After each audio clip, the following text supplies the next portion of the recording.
Why hello there, Sir Shameless here with some more content with metal fabbing and some of the work that I've been doing with my side-by-side. Here's what's going on. Alright, so I wrecked my side-by-side and I bent the hell of the frame, so I've been doing some work, built some reinforcements for this thing, did some metal dressing. I'm going to show you into detail of how I achieved that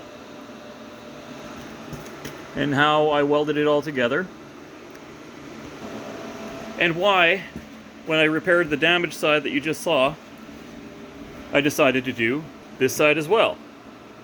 As you can tell, it's not quite complete yet. Fair amount of work that needs to be done yet.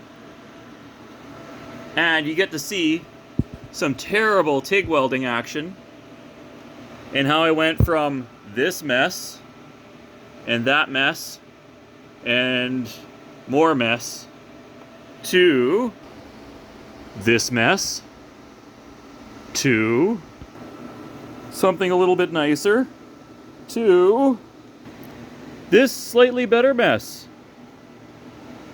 TIG welding is tricky, boys. And considering I haven't done any of it prior to the series of videos that I'm going to be putting up, it's a bit of a learning curve.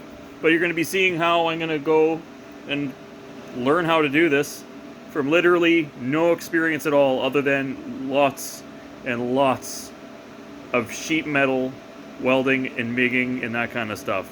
Because I'm a former body tech, and we've never welded stuff like this before. Not in the trade, anyway. So, in the series, you're going to see how I've gone about doing this repair, why I did it the way that I did it, and ultimately how it's going to turn out in the end. Keep watching.